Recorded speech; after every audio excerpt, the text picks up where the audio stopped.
Hello everyone, this is R K Varma. Welcome to science messenger. आज हम colloidal solution के बारे में डिस्कस करेंगे। यह एक ऐसा सॉल्यूशन है जो ट्रू सॉल्यूशन और सस्पेंशन के बीच की कंडीशन को शो करता है। तो आइए हम देखते हैं कोलाइडल सॉल्यूशन है क्या, उससे जुड़ी हुई कुछ इम्पॉर्टेंट चीज़ें सीखने का प्रयास करते हैं। तो colloidal solution, it is a heterogeneous mixture with the particle size between true solution and suspension।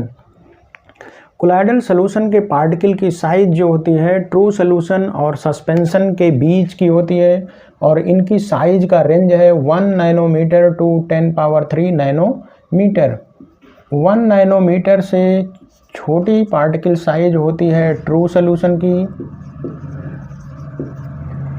और 10⁻³ नैनोमीटर से बड़ी साइज होती है सस्पेंशन की। तो ये 1 नैनोमीटर टू 10⁻³ नैनोमीटर ये ट्रू सॉल्यूशन और सस्पेंशन के बीच की सिचुएशन है और ये हेट्रोजीनियस मिक्सचर होते हैं। टू फेजिक सिस्टम होते हैं, टू कंपोनेंट सिस्टम होते हैं। इन सॉल्यूशन में कोलाइडल सॉल्यूशन टू कंपोनेंट से बने होते हैं। टू कंपोनेंट सिस्टम होते हैं और फर्स्ट कंपोनेंट को हम कहते हैं डिस्पर्स्ड फेज।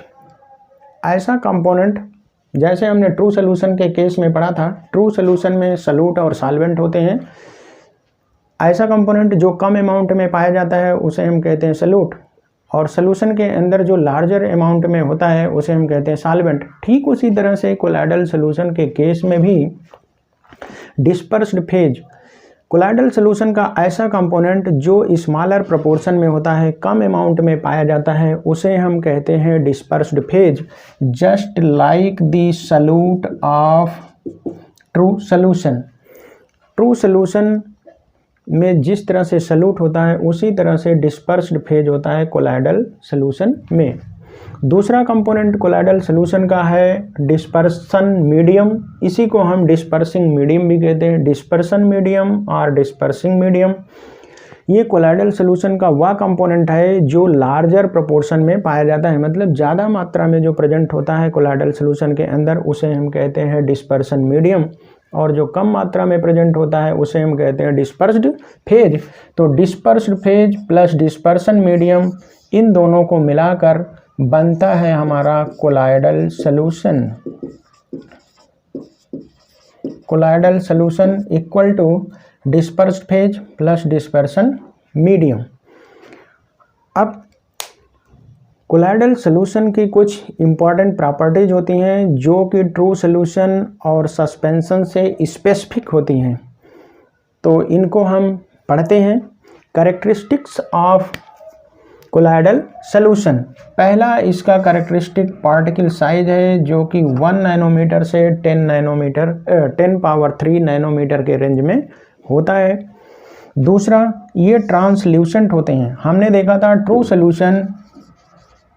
सॉल्यूशन जो है ये ट्रांसपेरेंट होते हैं। ट्रू सॉल्यूशन ट्रांसपेरेंट होता है और सस्पेंशन ओपेक होता है, अपारदर्शी। इसमें से लाइट पार नहीं हो सकती और इसमें से लाइट पूरी पार हो जाती है ट्रू सॉल्यूशन से। लेकिन हमारा जो कोलाइडल सॉल्यूशन है ये ट्रांसल्यूसेंट होता है। लाइट इसमें से इसका पाथ विजिबल होता है और ये ट्रू सॉल्यूशन और सस्पेंशन के बीच की कंडीशन शो करता है। ये होता है ट्रांसल्यूसेंट। तीसरा, हेट्रोजीनियस होता है। Two phasic system, heterogeneous mixture. Fourth, pass through ordinary filter. अगर हम कोलाइडल सॉल्यूशन को किसी ऑर्डिनरी फिल्टर से पास आउट करते हैं तो ये ऑर्डिनरी फिल्टर से पास हो जाता है, लेकिन सेमी परमिएबल मेम्ब्रेन से पास नहीं होता। सेमी परमिएबल मेम्ब्रेन से पास नहीं होता, फिर ऑर्डिनरी फिल्टर से पास हो जाता है। Do not settle down on keeping मतलब ये स्टेबल होता है। अगर हमारे पास कोलाइडल सॉल्यूशन मान लीजिए ये बीकर में हमने भर के रख दिया, कई घंटों तक रख दीजिए तो ये सेटल डाउन नहीं होते। जबकि हमारे पास कोई सस्पेंशन है, जैसे मडी वाटर है, या पानी में चाक घोल करके रख दें तो कुछ समय के बाद, एक आध घंटे के बाद आप देखेंगे तो चाक पानी के नीचे बर्तन के बॉटम पर बैठ जाएगा, सेटल डाउन हो जाता है। कहने का मतलब वो स्टेबल नहीं होता, लेकिन इसमें सेटल डाउन नहीं होता, ये स्टेबल होता है। Next point, can not be seen bye naked eye but seen under ultra microscope. Naked eye से हम इसको नहीं देख सकते, लेकिन अल्ट्रा माइक्रोस्कोप के द्वारा इसके पार्टिकल को हम देख सकते हैं। जबकि ट्रू सॉल्यूशन के केस में भी हम नेकेड आई से नहीं देख सकते, माइक्रोस्कोप से भी नहीं देख सकते। सस्पेंशन में हम सस्पेंशन के पार्टिकल को नेकेड आई से देख सकते हैं, जैसे मडी वाटर।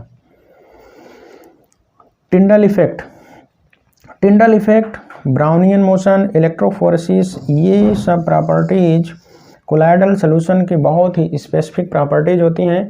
तो आइए हम देखते हैं टिंडल इफेक्ट क्या है। TYNDALL, टिंडल एक साइंटिस्ट थे, उन्हीं के नाम पर यह टिंडल इफेक्ट रखा गया है, क्योंकि सबसे पहले उन्होंने ही टिंडल इफेक्ट को देखा था। तो टिंडल इफेक्ट क्या है? जब हम किसी कोलाइडल सॉल्यूशन से लाइट पास करते हैं तो लाइट पास करने पर लाइट का पाथ कोलाइडल सॉल्यूशन के अंदर पूरा विजिबल होता है। तो visibility of path of light when it passes through a colloidal solution is known as Tyndall effect. अब देखिए यहाँ पर मान लीजिए हमारे पास दो सॉल्यूशन है, ये सॉल्यूशन ए, ये सॉल्यूशन बी। सॉल्यूशन ए हम लिए हैं ट्रू सॉल्यूशन, जैसे कि कॉपर सल्फेट का सॉल्यूशन। सॉल्यूशन बी हमारा है कोलाइडल सॉल्यूशन, जैसे मिल्क इन वाटर। मिल्क एक कोलाइडल सॉल्यूशन है, मिल्क इन वाटर ये है कोलाइडल सॉल्यूशन। पहला है कॉपर सल्फेट सॉल्यूशन, या कोई भी आप सॉल्यूशन ले सकते हैं। Small amount of sugar in water, small amount of salt in water, तो ये हमारा हो जाएगा ट्रू सॉल्यूशन। अब यहाँ से हम लाइट पास करते हैं, देखिए लाइट का पूरा रास्ता यहाँ विजिबल है। ट्रू सॉल्यूशन के अंदर लाइट हमें नहीं दिख रही है, क्योंकि ये ट्रांसपेरेंट होता है, लाइट पूरी की पूरी यहाँ से ट्रांसमिट हो जाती है, तो इसका पाथ हमें दिखाई नहीं दे रहा है। लेकिन देखिए ये कोलाइडल सॉल्यूशन है,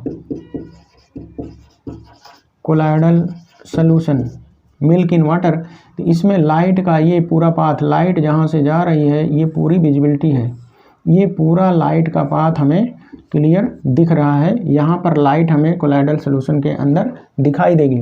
तो visibility of path of light, इसी को कहते हैं visibility of path of light. ये है पाथ ऑफ लाइट जो कि क्लियर विजिबल है। तो visibility of path of light when it passes through a colloidal solution is known as Tyndall effect. Tyndall effect, तो इसी को हम कहते हैं टिंडल इफेक्ट।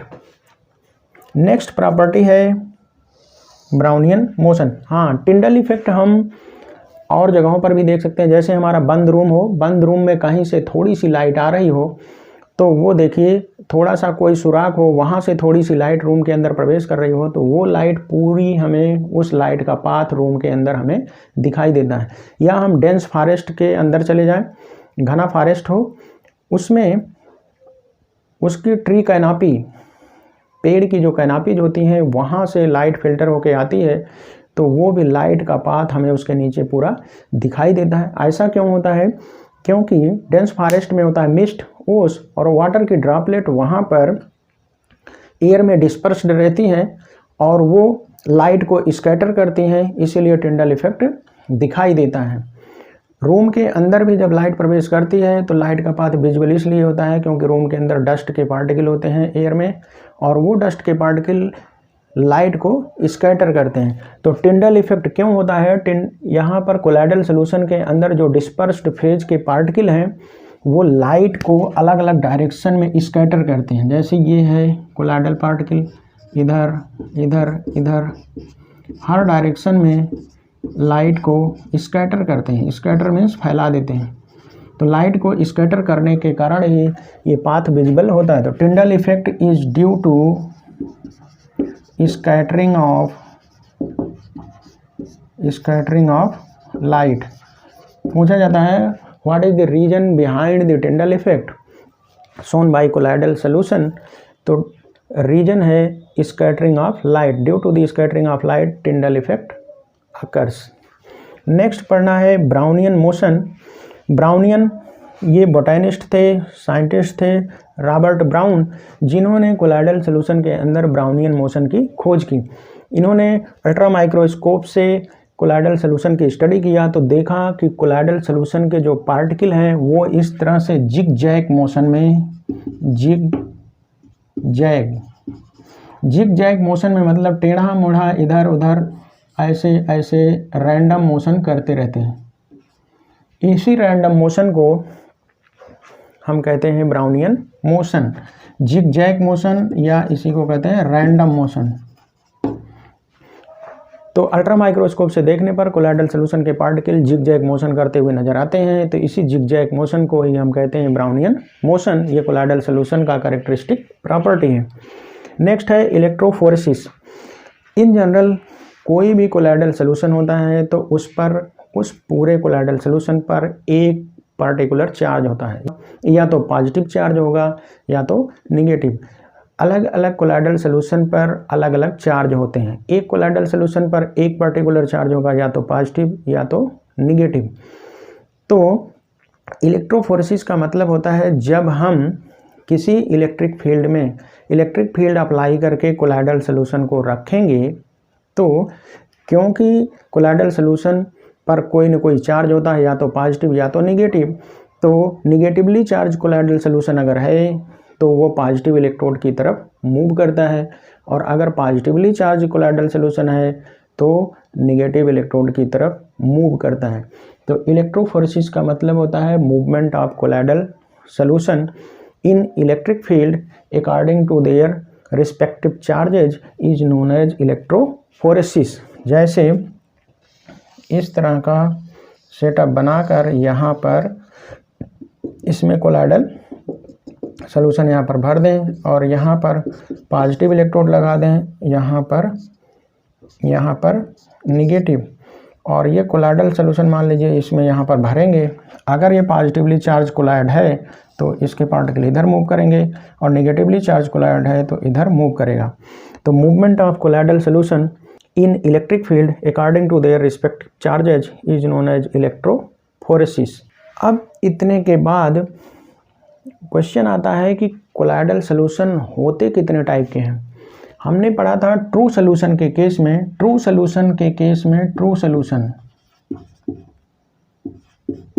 सोल्यूशंस जो हैं 9 टाइप के होते हैं, जबकि हमारा कोलाइडल सोल्यूशन केवल 8 टाइप का होता है. ऐसा क्यों? मैटर की 3 स्टेट्स होती हैं, सॉलिड, लिक्विड एंड गैस. तो कोलाइडल सोल्यूशन के केस में गैस में कोलाइडल सोल्यूशन नहीं बनता. गैस को गैस में जब हम मिलाते हैं तो वो इवनली डिस्ट्रीब्यूट होकर के होमोजेनियस मिक्सचर बना लेता है, मतलब ट्रू सोल्यूशन, जैसा कि हमारा नेचुरल एयर. तो गैस में कोलाइडल सोल्यूशन नहीं बनता, इसीलिए कोलाइडल सोल्यूशन केवल 8 टाइप के पाए जाते हैं. सॉलिड का सॉलिड में, सॉलिड का लिक्विड में, सॉलिड का गैस में, लिक्विड का सॉलिड में, लिक्विड का लिक्विड में, लिक्विड का गैस में, 6 टाइप के. गैस का सॉलिड में, गैस का लिक्विड में, गैस का गैस में सोल्यूशन नहीं बनता कोलाइडल, इसलिए केवल 8 टाइप के कोलाइडल सोल्यूशन पाए जाते हैं. नेक्स्ट है application of colloids. Colloidal solution के एप्लीकेशन क्या है? Smoke precipitator. एयर पोल्यूशन जहाँ पर ज़्यादा बढ़ जाता है तो उसमें स्मोक के पार्टिकल को प्रेसिपिटेट करने के लिए यूज किया जाता है. यहाँ पर भी कोलाइड का यूज है, और वो यूज यही है कि स्मोक जो है एक कोलाइडल सोल्यूशन है और उस पर कोई न कोई चार्ज होता है, तो इलेक्ट्रिक फील्ड लगाकर उसको हम अपोजिट इलेक्ट्रोड पर प्रेसिपिटेट कर लेते हैं, तो एयर से स्मोक फिल्टर हो जाता है. इसको कहते हैं स्मोक प्रेसिपिटेटर. तो कोलाइड्स का यूज है स्मोक प्रेसिपिटेटर में. क्लीनिंग एक्शन ऑफ सोप का जो झाग बनता है पानी में, जब हम सोप को डालते हैं, वो भी एक कोलाइडल सोल्यूशन है, और कोलाइडल सोल्यूशन के कारण ही सोप का क्लीनिंग एक्शन होता है. सीवेज डिस्पोजल, पानी में जो गंदगी मिली रहती है उसमें भी कोलाइडल सोल्यूशन बनता है, तो वो उस पर भी स्पेसिफिक चार्ज होता है, उसे भी हम सेटल डाउन कर लेते हैं, वहाँ पर भी कोलाइड्स का उपयोग है. बहुत सारी मेडिसिन्स हैं जो कि कोलाइडल फॉर्म में हमारी बॉडी में सेल्स में ज़्यादा एब्जॉर्ब होती हैं, तो इनका उपयोग है मेडिसिन्स में। प्रोडक्शन ऑफ रबर बनाने में भी कोलाइड्स का उपयोग किया जाता है, कोआगुलेशन या प्रेसिपिटेशन में। तो रबर बनाने में भी कोलाइड्स का यूज होता है। तो हमने पढ़ा कोलाइड्स के कैरेक्टरिस्टिक फीचर और कोलाइड्स का एप्लीकेशन।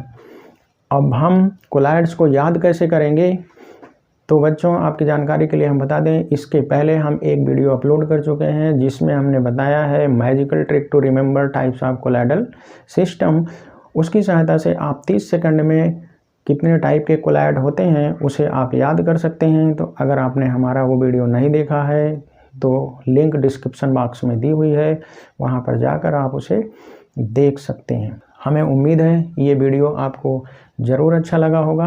अगर आपको हमारा वीडियो अच्छा लगा हो तो सब्सक्राइब करना और लाइक करना ना भूलें, जिससे हम आपके लिए आने वाले समय में नए नए इनोवेटिव वीडियोज़ लेकर आते रहें।